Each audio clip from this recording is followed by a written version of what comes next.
ওম শান্তি 19/7/2024 প্রাতঃমুরলি। ওম শান্তি। বাপদাদা মধুবন। বাবা বলেছে, মিঠে বাচ্চে, তোমরা যদি ডবল সিরতাজ রাজা হতে চাও তাহলে খুব সার্ভিস করো, প্রজা বানাও। সঙ্গমে তোমাদের সার্ভিসই করতে হবে, এই সার্ভিসেই কল্যাণ আছে।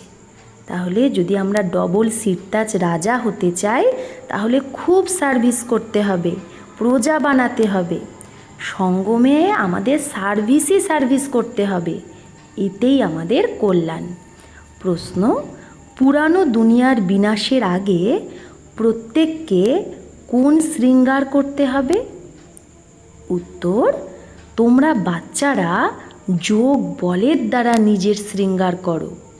এই যোগ বলের দ্বারাই সারা বিশ্ব পাবন হবে।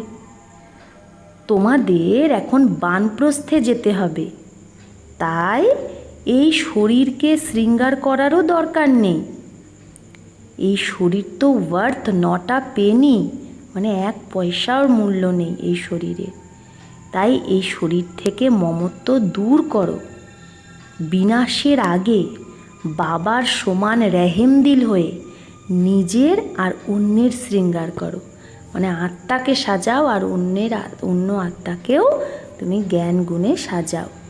অন্ধের লাঠি হও, মানে যারা এখনও বাবার জ্ঞান পায়নি তাদেরকে জ্ঞান দাও। ওম শান্তি। এখন এটা তো বাচ্চারা ভালোভাবে বুঝে গেছে যে বাবা আসে পাবন হওয়ার রাস্তা বলতে।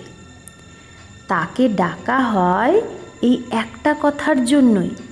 কি জন্য? যে এসে আমাকে পতিত থেকে পাবন বানাও।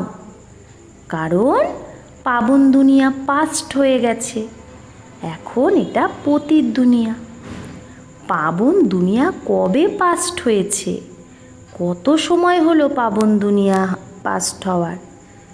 এগুলো কেউ জানে না। তোমরা বাচ্চারা জানো। কি জানো? যে বাবা আবার এই ব্রহ্মার তনে এসেছে। আবার মানে আগেও এসেছিল 5000 বছর আগে। তোমরাই ডেকেছিলে না? কি ডেকেছিলে? যে বাবা এসে আমাদের পতিতদের রাস্তা বলো, আমরা পাবন কি করে হব। এটা তো জানো আমরা পাবন দুনিয়ায় ছিলাম, এখন পতিত দুনিয়ায় আছি। এখন এই দুনিয়া বদলাচ্ছে, বদল রহি হে। নতুন দুনিয়ার আয়ু কত, পুরানো দুনিয়ারই বা আয়ু কত, এটা কেউ জানে না। পাক্কা মকান যদি বানাও তো বলবে এর আয়ু এত বছর হবে। কাচ্চা মকান বানালে বলবে এর আয়ু এত বছর হবে। তাহলে পাকা মকান, পাকা বাড়ি বানালে বলে দেবে যে এই পাকা বাড়ি এত বছর ঠিক থাকবে।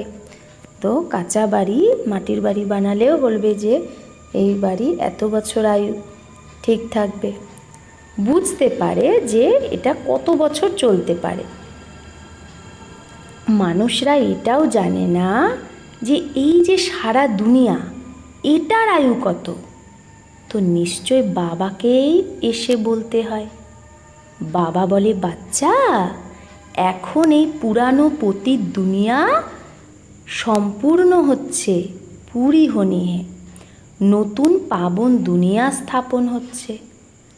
নতুন দুনিয়ায় খুব অল্প মানুষ ছিল।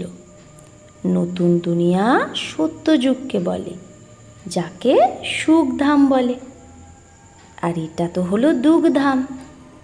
এর অন্তত অবশ্যই হতে হবে।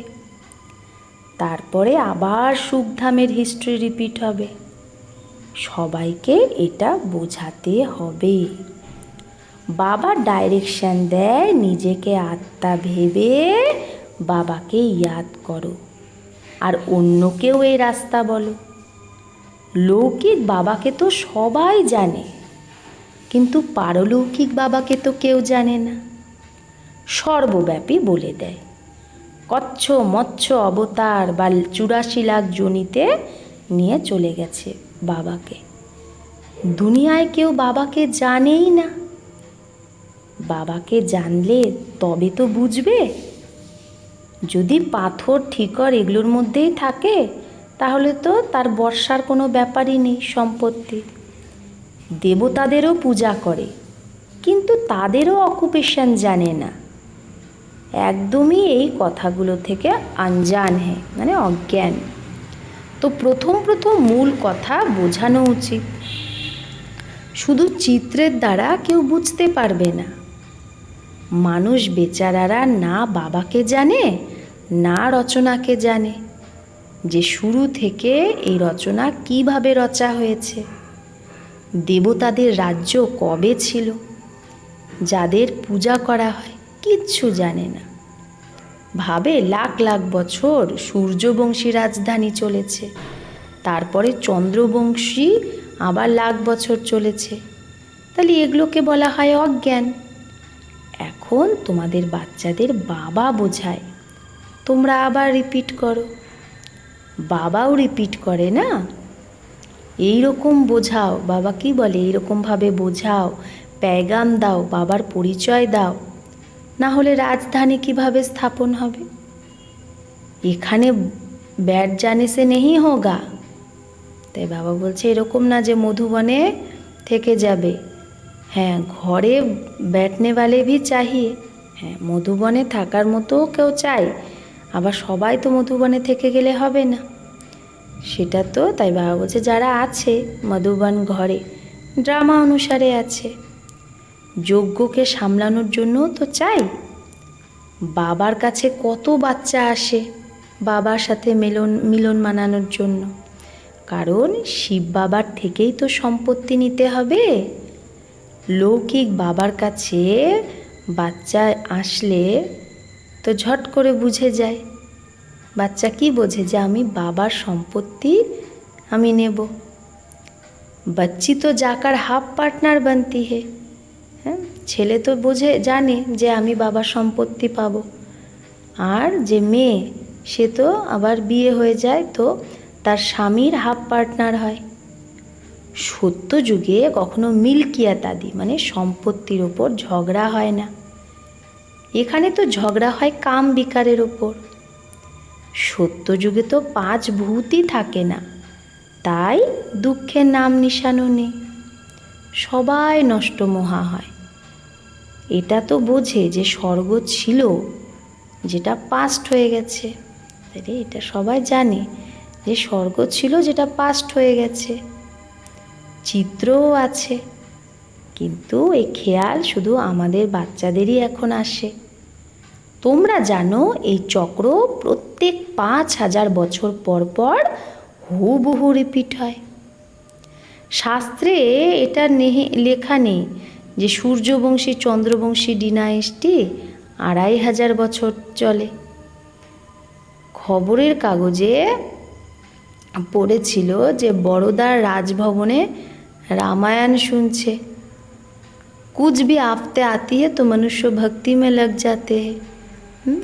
তাহলে কোনো একটা খবরের কাগজে এরকম দিয়েছিল যে বড়োদার রাজভবনে রামায়ণ শুনছে সবাই। তো কোনো আফত আসলেই মানুষ ভক্তিতে লেগে যায় ভগবানকে খুশি করার জন্য। এইরকম ভগবান এইরকমভাবে রাজি থরেই হয় না, এগুলো তো ড্রামায় সেট আছে। ভক্তির দ্বারা কখনো ভগবান রাজি হয় না। তোমরা বাচ্চারা জানো আধা কল্প ভক্তি চলে, নিজেরাই দুঃখ ওঠাতে থাকে, ভক্তি করতে করতে সব পয়সা খালাস করে দেয়। এই কথা তো কোনো বিরলাই বোঝে। যে বাচ্চা সার্ভিসে থাকে সে সমাচারও দিতে থাকে, বোঝানো হয় যে এটা হলো ঈশ্বরীয় পরিবার। ঈশ্বর তো দাতা, সে নেয় না। उनको तो कोई भी देते नहीं। তাই বাবা বলছে বাবাকে তো কেউ দেয় না, আরোই সব বরবাদ করে। ভগবানের নামে সব বরবাদ করছে। বাবা তোমাদের বাচ্চাদের জিজ্ঞেস করে, আমি তোমাদের কত অথা পয়সা দিয়েছিলাম, তোমাদের স্বর্গের মালিক বানিয়েছিলাম, তারপরে সেগুলো সব কোথায় গেল? এত কাঙ্গাল কি করে হলে? এখন আমি আবার এসেছি, তোমরা কত পদ্মাপদম ভাগ্যবান হচ্ছ। মানুষ তো এই কথাগুলোকে কেউ জানে না। তোমরা জানো এখন এই পুরানো দুনিয়া আমরা আর থাকবো না, এইটা তো খালাস হয়ে যাবে। মানুষের কাছে যে এত পয়সা আছে वो किसी के हाथ आने नहीं है, ওটা কারো হাতেই আসবে না। বিনাশ যখন হবে সব খালাস হয়ে যাবে। কত মাইলে কত বড় বড় মকান আদি বানানো আছে, ढेर की ढेर मिल्कियत, যত ढेर के ढेर সম্পত্তি সব খতম হয়ে যায়গি। কারণ তোমরা জানো যখন আমাদের রাজ্য ছিল তো আর কেউ ছিলই না, সত্যযুগে তো অথা ধন ছিল। তোমরা যত দিন যাবে তত দেখতে পাবে কি কি হচ্ছে, কি কি হবে, কি কি হবে সব দেখতে পাবে। तो उनके पास कितना सोना कितनी चांदी नोट आदि है, वो सब बजट निकलता है, अनाउंस करते हैं इतना बजट है तो इतना खर्चा है। तो सरकार বাজেটে অ্যানাউন্স করে যে এই সোনা চাঁদি নোট আদি আছে, যে এতটা খরচা হলো, এতটাই হলো। তাই বারুদের উপরেও কত খরচা করে। এখন বারুদের জন্য এত খরচা করে, তার দ্বারা তো কোনো লাভ নেই, আমদানি তো কিছু হয় না। হ্যাঁ, বারুদের জন্য যে এত খরচ করছে, যে বোম বানাচ্ছে বানাচ্ছে, তা আমদানি তো কিছু নেই, ইনকাম তো কিছু নেই। আর এই বোমগুলো তো রেখে দেওয়ারও জিনিস না, রাখা হয় সোনা আর চাঁদি। দুনিয়া গোল্ডেন এজের, তো সোনার শিক্ষাই হবে তখন।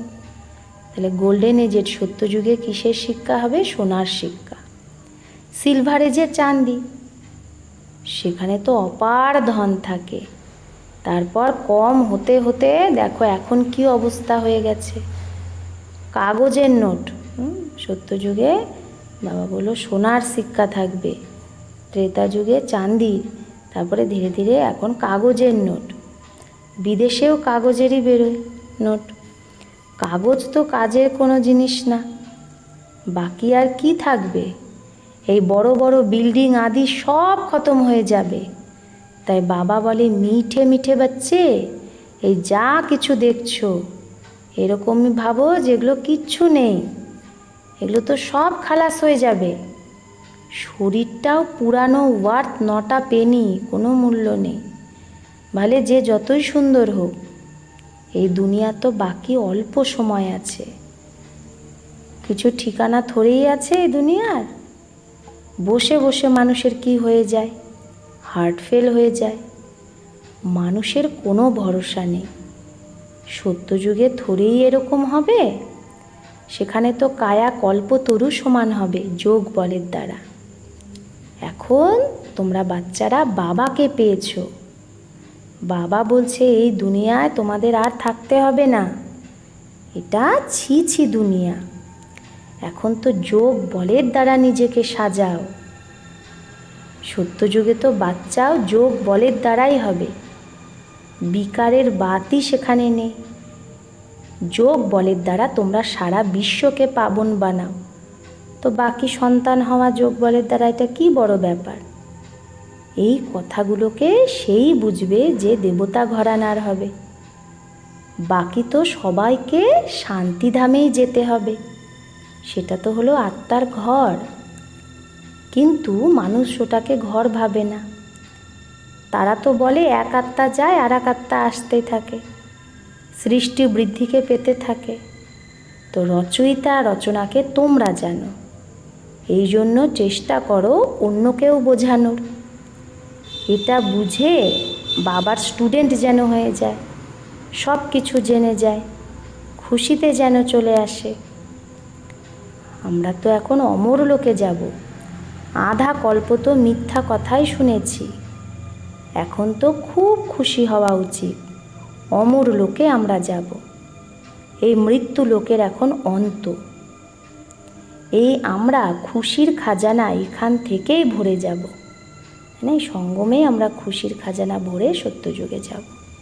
তো এই কামাই করতে, ঝুলি ভরতে ভালোভাবে লেগে যাওয়া উচিত। এই কামাইটা তো ভালো না, অবিনাশী কামাই। বাবা বলছে ঝুলি ভরো, ভালোভাবে লেগে যাও, টাইম ওয়েস্ট করো না।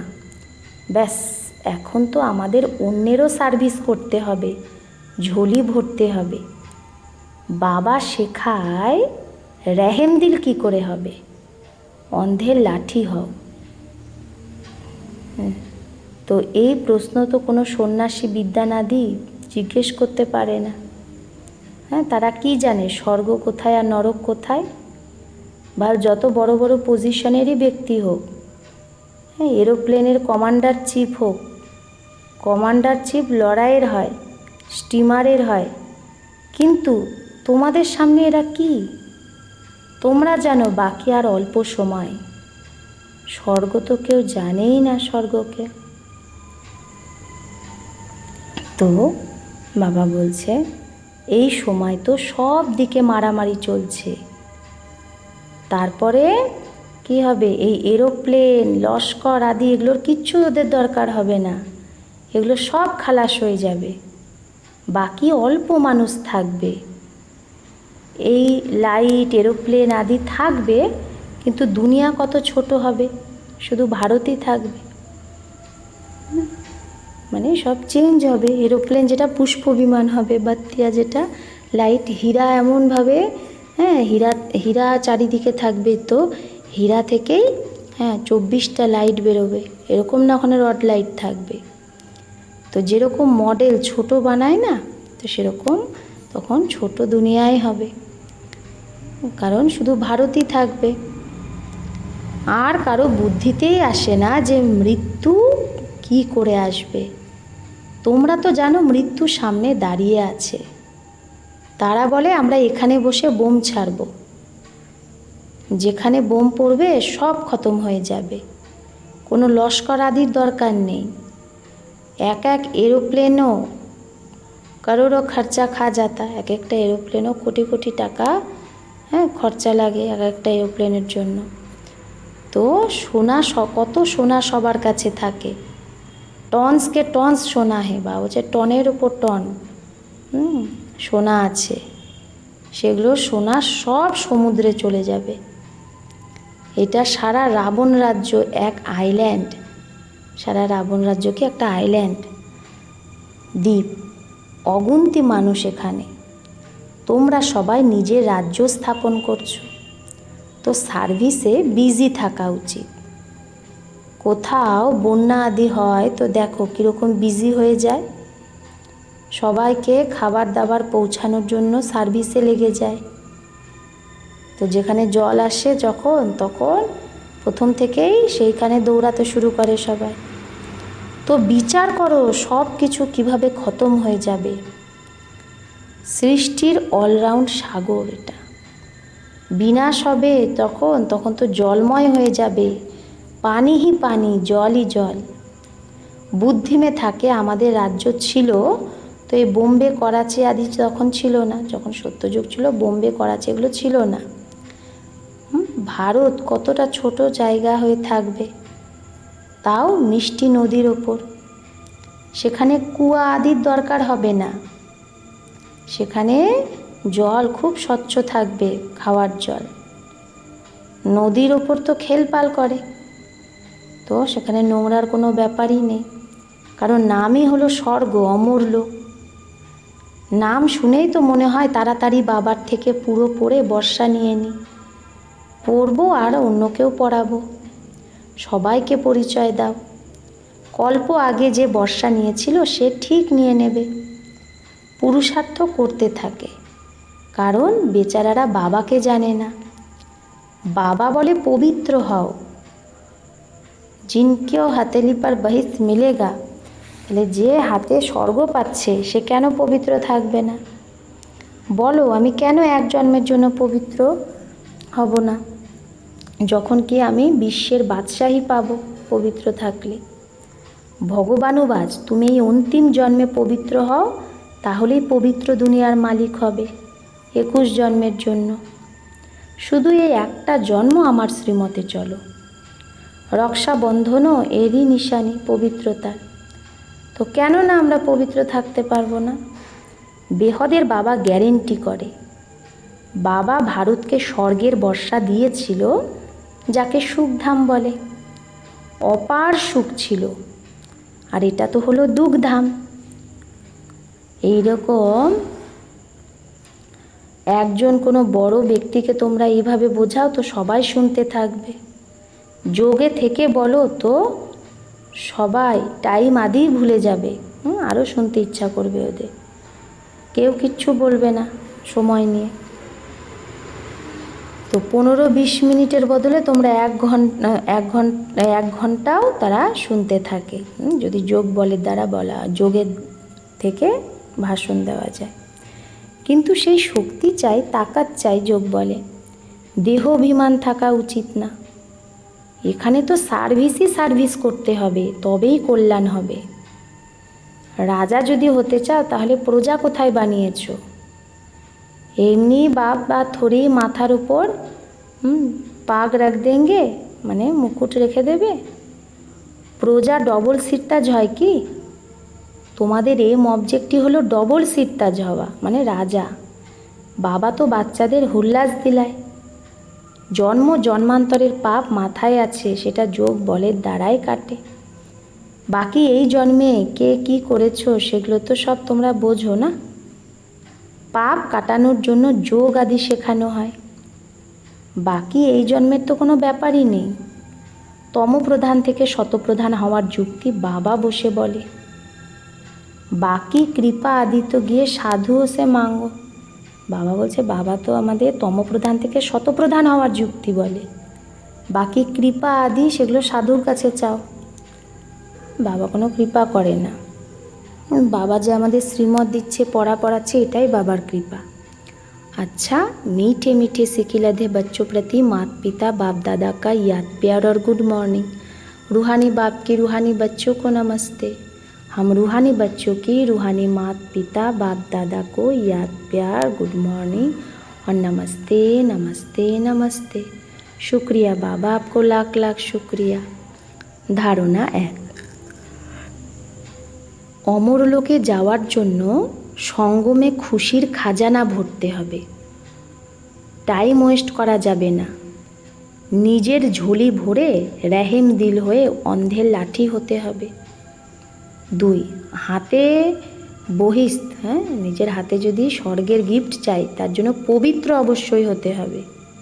নিজেকে শতপ্রধান বানানোর যুক্তি রচনা করতে হবে। এটাই হলো নিজের উপর নিজের কৃপা।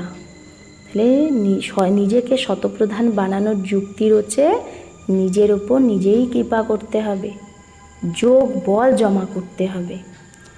বরদান, হজুর কো সদা সাথ রাখ। হজুর মানে বাবা, তো হুজুরকে সদা সাথে রেখে কম্বাইন্ড স্বরূপের অনুভব যে করে সেই বিশেষ পাঠধারী ভব। তো বাচ্চারা যখন দিল থেকে বলে বাবা, তো দিলারাম হাজির হয়ে যায়। তাই বলে হজুর হাজির হে, মানে হুজুর হাজির আছে। আর বিশেষ আত্মারা যে তারা তো হলোই কম্বাইন্ড, মানে বাবার সাথে কম্বাইন্ড। মানুষ বলে যেদিকে দেখি সেদিকেই তুমি। আর বাচ্চারা বলে আমরা যাই করি, যেখানেই যাই বাবা সাথেই আছে। বলা হয় করণ করাবন হার। তো করণ হার আর করাবন হার কম্বাইন্ড হয়ে গেল। বলা হয় করণ করাবন হার, তার মানে করণ হার আর করাবন হার কম্বাইন্ড হয়ে গেল। করণ হারকে আমরা আত্মার, আর করাবন হার বাবা। তো এই স্মৃতিতে থেকে পাঠ বাজায় যে সেই বিশেষ পাঠধারী হয়, যে আমি কিছু করছি না, করাবন হার বাবা করাচ্ছে। এই স্মৃতিতে থাকলে কি হয়, সে বিশেষ পাঠধারী হয়ে যায়। স্লোগান, নিজেকেই পুরানো দুনিয়ায় গেস্ট ভেবে থাকো, তাহলে পুরানো সংস্কার আর সংকল্পকে গেট আউট করতে পারবে।